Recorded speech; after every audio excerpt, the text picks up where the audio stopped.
Hi everyone. இன்னைக்கு நம்ம வீடியோவில் என்ன பார்க்க போகிறோம்னா லீட் ஜென்ரேஷன் ஸ்ட்ராட்டஜிஸ். இதோடைய ஃபர்ஸ்ட் பார்ட்டு ஆல்ரெடி நான் அப்லோட் பண்ணிட்டேன். ஸோ அதை பார்க்காதவங்க அதை பார்த்துட்டு இந்த வீடியோக்கு வாங்க, நான் இங்கே கார்ட்டில் கொடுக்குறேன். ஸோ ஃபர்ஸ்ட் பார்ட்டில் வந்து நம்ம டார்கெட் ஆடியன்ஸ் எப்படி நம்ம செட் பண்ணுறது, எப்படி மல்டிபிள் மீடியம்ஸ் வழியாக நம்ம லீட்ஸ் ஜென்ரேட் பண்ணுறது அப்படிங்கிற ஸ்ட்ராட்டஜிஸை நம்ம அதில் பார்த்தோம்.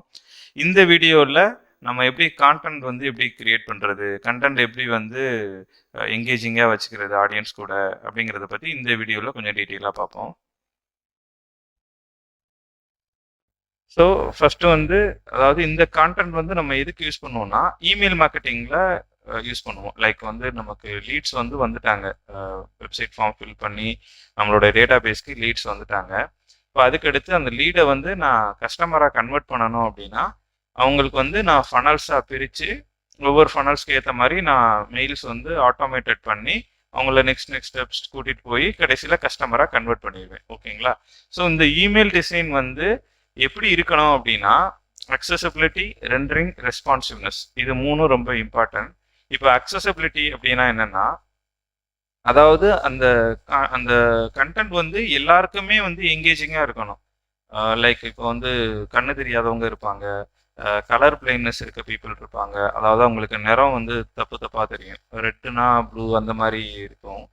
ஸோ இந்த மாதிரி உள்ள பீப்புள். அதுக்கப்புறம் சில பேர் வந்து அந்த டிசைன் விரும்ப மாட்டாங்க. ஸோ அவங்களுக்கு வந்து நம்ம வெறும் டெக்ஸ்ட் வெர்ஷன் அனுப்பலாம், அதாவது எந்த இமேஜ் அந்த மாதிரி இல்லாமல் ஜஸ்ட் வெறும் டெக்ஸ்ட்லேயே அவங்களுக்கு கன்வே பண்ணுறது. அதுக்கடுத்து லாங்குவேஜ் பேசிஸில் இப்போ வந்துட்டு நம்ம தமிழ் ஆடியன்ஸ்க்கு நான் ஒரு ஸ்பெயினில் வந்து ஸ்பெயின் லாங்குவேஜில் நான் ஒரு மெயில் ரைட் பண்ணி நான் கேம்பெயின் சென்ட் பண்ணுறேன்னா அது வந்து வேஸ்ட்டு. யாருக்குமே அந்த இதே புரியாது, அந்த மெயிலே புரியாது, என்ன சொல்ல வர்றேன், அதில் என்ன பேசியிருக்கேன், எதுவுமே தெரியாது. ஓகேங்களா? ஸோ இந்த லாங்குவேஜ், டெக்ஸ்ட் வெர்ஷன், அந்த கலர் பிளைட்னஸ் உள்ளவங்க, இப்போ கண்ணு தெரியாதவங்களுக்கு எப்படி மெயில் சென்ட் பண்ணணும், அப்போ வந்து அவங்க ஸ்க்ரீன் ரீடர் யூஸ் பண்ணுவாங்க.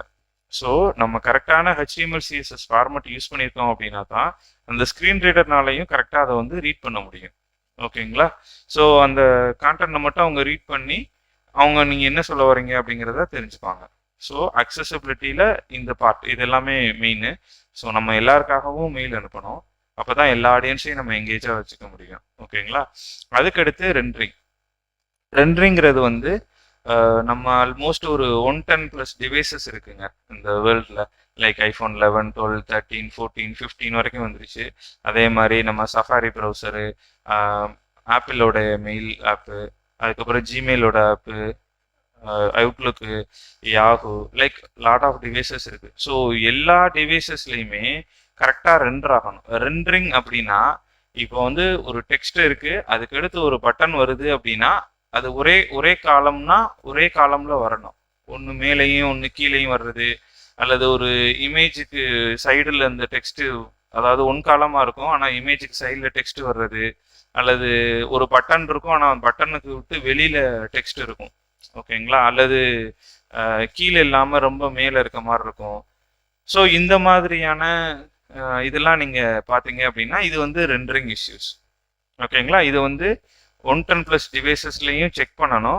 லிட்மஸ், இமெயில் அண்ட் அசிட், இந்த டூல்ஸ். இப்போ சப்போஸ் நீங்கள் பிஸ்னஸ் வச்சுருக்கீங்க, ரன் பண்ணுறீங்க, இமெயில் சென்ட் பண்ணுறீங்க அப்படின்னா இந்த டூல் போய் செக் பண்ணி பாருங்கள், லிட்மஸ்ஸு, இமெயில் அண்ட் அசிட்டு. ஸோ அந்த டூலில் வந்துட்டு இந்த ரெண்டரிங் இஷ்யூஸ் எதுவும் இருக்கா அப்படிங்கிறத வந்து நீங்கள் செக் பண்ணிக்கலாம். எல்லா டிவைசஸ்லையுமே 110+ டிவைசஸ்லையும் ஸ்க்ரீன்ஷாட் எடுத்து போட்டுரும்.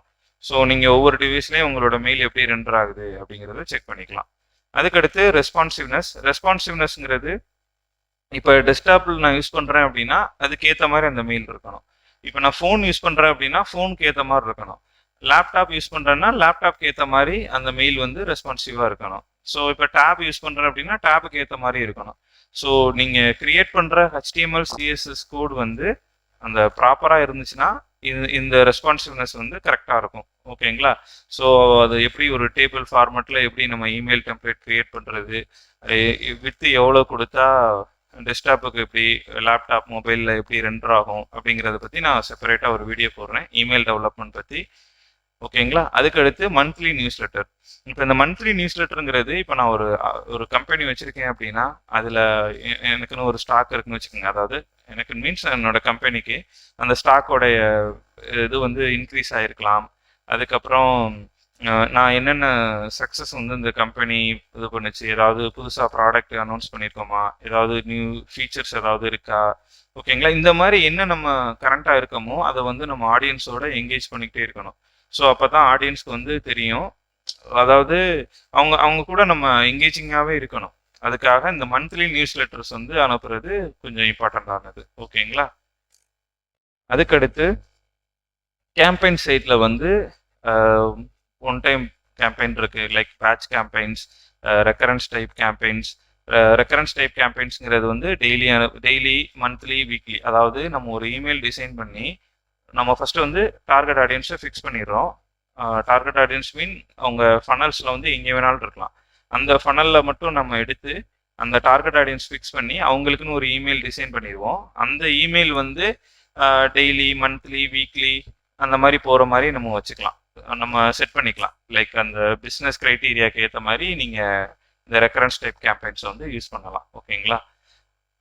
இதே மாதிரி பேட்ச் கேம்பெயின்ஸ் இருக்குது, ட்ரிகர் கேம்பெயின்ஸ் இருக்குது, அதுக்கடுத்து நர்ச்சர் கேம்பெயின்ஸ் இருக்குது, life cycle campaigns, reengagement funnel, nurture campaigns, like இந்த மாதிரி டிஃப்ரெண்ட் கேம்பெயின்ஸ்லாம் இருக்குது. இது எல்லாமே வந்து ஆட்டோமேட்டட் கேம்பெயின்ஸ். லைக் நீங்கள் ஒன் டைம் செட் பண்ணிட்டீங்க அப்படின்னா ஆட்டோமேட்டிக்காக ட்ரிப் கேம்பெயின்ஸ் இருக்குது. ஸோ இதெல்லாம் வந்து ஆட்டோமேட்டிக்காக அடுத்தடுத்து மெயில் சென்ட் பண்ணுறதுக்கு நம்ம ஒன்று செட் பண்ணிடுவோம், அது ஆட்டோமேட்டட் ஆயிரும், ஓகேங்களா. அதுக்கடுத்து ஏபி டெஸ்டிங், இது ரொம்ப முக்கியமான கான்செப்ட், ஓகேங்களா. இப்போ நீங்கள் ஒரு ஸ்டூடெண்ட்டாக இருந்து இந்த வீடியோ பார்க்குறீங்க, நீங்கள் டிஜிட்டல் மார்க்கெட்டிங் சைட் போகிறீங்க, ஒரு இன்டர்வியூ அட்டன் பண்ண போகிறீங்க அப்படின்னா இந்த ஏபி டெஸ்டிங் கொஸ்டின் கண்டிப்பாக கேட்பாங்க. அதுக்கப்புறம் நீங்கள் இமெயில் மார்க்கெட்டராகவே இருந்தீங்கனாலும் ஒரு 3-4 இயர்ஸ் எக்ஸ்பீரியன்ஸ் உள்ளவங்கள்ட்ட கூட இந்த ஏபி டெஸ்டிங் கொஸ்டின் கண்டிப்பாக கேட்பாங்க. ஸோ இதுக்கு நான் ரொம்ப கொஞ்சம் டீட்டெயிலாக சொல்கிறேன், நல்லா கவனிச்சுக்கோங்க. ஏபி டெஸ்டிங்கிறது எக்ஸாம்பிளுக்கு ஃபஸ்ட்டு என்னென்ன டைப்ஸ் இருக்குன்னு சொல்லிடுறேன் ஏபி டெஸ்டிங்கில். ஸோ ஃப்ரம் டொமைன் வச்சு டெஸ்ட் பண்ணலாம். அதோட பர்பஸ் என்ன அப்படின்னா அந்த டொமைனோடைய டெலிவரபிலிட்டியை வந்து நான் செக் பண்ணிக்கலாம், ஓகேங்களா. இப்போ ஒரு டொமைன் என்னிட்டே 2 டொமைன் இருக்குது. So same type of audience, அதாவது அதே செட் ஆஃப் ஆடியன்ஸு. ஃபஸ்ட்டு இதில் நான் கேம்பெயின் சென்ட் பண்ணுறேன், அதோட டெலிவரபிலிட்டி ரேட் பார்க்குறேன், like hard bounce, soft bounce, எப்படி டெலிவரியாக இருக்குது, அந்த இதுகளெல்லாம் நான் செக் பண்ணுறேன், மெட்ரிக்ஸ் எல்லாத்தையுமே. அதுக்கடுத்து இன்னொரு டொமைன் வச்சு சென்ட் பண்ணுறேன், ஓகேங்களா. ஸோ இது ரெண்டையும் கம்பேர் பண்ணி எந்த டொமைன் இதோடைய சென்டர் ஐபி ரெப்யூட்டேஷன் பெஸ்ட்டாக இருக்குது அப்படிங்கிறத நான் தெரிஞ்சுக்கலாம், ஓகேங்களா. அதுக்கடுத்து சப்ஜெக்ட் லைன், ஆப்வியஸாக உங்களுடைய ஓப்பன் ரேட்டை இன்க்ரீஸ் பண்ணுறதுக்கு சப்ஜெக்ட் லைன் பெரிய part. So subject line test பண்ணிவிட்டு நீங்கள் எந்த வின்னர் வருதோ அந்த வின்னரை வந்து நீங்கள் அதுக்கடுத்து ரிமைனிங் கேம்பெயினுக்கு அனுப்புவீங்க, ஓகேங்களா. அதுக்கடுத்து பாடி கண்டென்ட்டை வச்சு டெஸ்ட் பண்ணுறது, லைக் உங்களுடைய பாடி ஆஃப் த கண்டென்ட் இருக்குல்ல, அதை வந்து 2 கண்டென்ட் டிசைன் பண்ணி அந்த 2 கண்டென்ட்ல எது பெஸ்ட்டு அப்படிங்கிறத டெஸ்ட் பண்ணுறது. அதுக்கடுத்து டேட் ஆர் டைம். ஸோ இப்போ நான் மார்னிங் 8 o'clock சென்ட் பண்ணுறேன் ஒரு கேம்பெயினை, இன்னொரு கேம்பெயினை நான் ஈவினிங் 5 o'clock சென்ட் பண்ணுறேன் அப்படின்னா, இப்போ எந்த கேம்பெயின், இந்த 2 கேம்பெயினில் எந்த டைமிங்கில் வந்துட்டு அந்த கேம்பெயின் வந்து பெஸ்ட்டாக போயிருக்கோ, ஸோ அந்த டைமிங்கை நான் ஃபியூச்சர் கேம்பெயின்ஸ்க்கு நான் யூஸ் பண்ணிப்பேன், ஓகேங்களா. ஸோ இப்போ ஏபி டெஸ்டிங்கில் 4 டைப் இருக்குது, அந்த 4 டைப் என்னென்னு பார்த்தாச்சு. இப்போ நம்ம ஏபி டெஸ்ட்டு பண்ண போகிறோம். ஸோ இப்போ என்கிட்ட ஒரு 1000 கஸ்டமர் இருக்காங்க, ஓகேங்களா, எக்ஸாம்பிளுக்கு.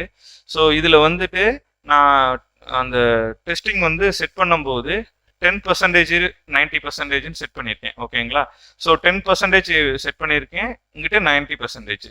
ஸோ 10%ல் என்ன ஆகும் அப்படின்னா, சப்ஜெக்ட் லைன்னா இப்போ ரேண்டமாக ஒரு அந்த 1000லேருந்து ஒரு 100 பேர் எடுத்து அதில் 50 பேருக்கு ஏ சப்ஜெக்ட் லைன், 50 பேருக்கு பி சப்ஜெக்ட் லைன் சென்ட் பண்ணிடும். அதுக்கடுத்து நம்ம அந்த என்கேஜ்மெண்ட் வந்து ஃபிக்ஸ் பண்ணணும். லைக் இது வந்து சக்ஸஸ் வந்து ஓப்பன் ரேட்டை பொறுத்தா அல்லது கிளிக் ரேட்டை பொறுத்தா, லைக் அந்த மாதிரி நம்ம வந்து சக்ஸஸ் ரேட்டை வந்து டிஃபைன் பண்ணணும். நீங்கள் மேக்ஸிமம் வந்து ஓப்பன் ரேட்டே டிஃபைன் பண்ணிக்கோங்க சப்ஜெக்ட் லைன் டெஸ்டிங் பண்ணுறீங்கன்னா. ஏன்னா from domain, subject line, pre header, இதை 3 டிபெண்ட் பண்ணி தான் ஒருத்தவங்க மெயிலை ஓப்பன் பண்ணுவாங்க, ஓகேங்களா. கிளிக் ரேட் வர்றதுக்கு தான் கான்டென்ட் வந்து ரொம்ப இம்பார்ட்டன்ட். உங்களுடைய டிசைன், லிங்க்ஸு, உங்களுடைய கண்டென்ட் எப்படி இருக்குது, இதெல்லாம் பேஸ் பண்ணி தான் கிளிக் ரேட் வரும். ஓப்பன் ரேட் வந்து உங்களுக்கு subject line, pre header, from டொமைனை பொறுத்து தான் வரும். ஸோ ஓப்பன் ரேட்டே சூஸ் பண்ணிக்கிறது பெஸ்ட்டு. பட் உங்களுக்கு மற்ற ஆப்ஷன்ஸும் இருக்குது, அதுக்காக சொல்கிறேன். ஸோ ஓப்பன் ரேட் சூஸ் பண்ணிட்டேன்னு வச்சுக்கோங்க. இப்போ மெயில் சென்ட் ஆயிருச்சு 100 பேருக்கு. ஆஃப்டர் 4 ஹவர்ஸ் கழிச்சு இதில் எந்த சப்ஜெக்ட் லைனுக்கு வந்து அதிக ஓப்பன் ரேட் வந்திருக்கோ அந்த சப்ஜெக்ட் லைனை வந்து மீதி 90% பீப்புள் இருக்காங்கல்ல, அந்த 900 பேர், அவங்களுக்கு அந்த இப்போ ஏ சப்ஜெக்ட் லைன் வின்னர் அப்படின்னா ஏ சப்ஜெக்ட் லைனுக்கு வந்து ஏ சப்ஜெக்ட் லைனை வச்சு ரிமைனிங் 900 பீப்புளுக்கும் சென்ட் ஆயிரும். ஓகேங்களா, இதுதான் ஏபி டெஸ்டிங். அதுக்கடுத்து engaging content is what your audiences engage with. So engaging கண்டென்ட்னா இன்னும் புதுசாக நம்ம போயிட்டு கிரியேட் பண்ணி அப்படிலாம் இல்லை. ஆடியன்ஸ் என்ன விரும்புகிறாங்களோ அதை நம்ம கிரியேட் பண்ணி போடணும், அதுதான் எங்கேஜிங் கண்டென்ட். இப்போ எக்ஸாம்பிளுக்கு இப்போ ஒரு டிவைஸில் வந்து மொபைல் டிவைஸில் வந்து super AMOLED display 120 hertz refresh rate இந்த மாதிரி ஒரு இதை தான் அதிகமாக பார்க்குறாங்க அப்படின்னா அந்த ரெலவெண்ட்டான கண்டென்ட்டை நம்ம வெப்சைட்டில் யூஸ் பண்ணியிருக்கோம்னா ஆட்டோமேட்டிக்காக நம்மளுக்கு ஆடியன்ஸ் வர போகிறாங்க. ஓகேங்களா, சிம்பிள். ஸோ ஆடியன்ஸ்க்கு என்ன விரும்புகிறாங்க, என்ன ரியாக்ட் பண்ணுறாங்களோ அதை வந்து உங்களோட இதில் கண்டென்ட்டில் யூஸ் பண்ணீங்க அப்படின்னா உங்களுக்கு என்கேஜ்மெண்ட் நிறையா கிடைக்கும். ஸோ அவ்வளோதான் கைஸ் இந்த வீடியோவில். தேங்க்ஸ் ஃபார் வாட்சிங். ஸோ இதுக்கடுத்து பார்ட் 3 போடுறேன், பார்ட் 4 வரும். பிகாஸ் இது கொஞ்சம் லென்த்தியான கான்செப்ட், சிங்கிள் வீடியோவில் எக்ஸ்பிளைன் பண்ண முடியாது. ஓகே, ஸோ தேங்க்ஸ் ஃபார் வாட்சிங் திஸ் வீடியோ கைஸ். உங்களுக்கு ஏதாவது ஒப்பீனியன் அல்லது ஏதாவது டவுட் இது சொன்னதில் இருந்துச்சு அப்படின்னா நீங்கள் கமெண்ட் செக்ஷனில் லீவ் பண்ணுங்கள். நான் முடிஞ்ச அளவுக்கு உங்களோட டவுட்ஸ் எல்லாத்தையும் கிளியர் பண்ணுறேன். வேறு ஏதாவது ஒப்பீனியன் இருந்தாலும் ஷேர் பண்ணுங்கள், சப்ஸ்கிரைப் பண்ணுங்கள், லைக் பண்ணுங்கள் கைஸ். அதுக்கப்புறம் உங்களுடைய காலேஜ் ஃப்ரெண்ட்ஸு அல்லது உங்கள் கொலீக்ஸ் யாராவது இருக்காங்க அப்படின்னா இந்த வீடியோ ஷேர் பண்ணுங்கள். ஸோ அவங்களுக்கும் கொஞ்சம் யூஸ்ஃபுல்லாக இருக்கும். ஓகேங்களா, தேங்க்யூ கைஸ்.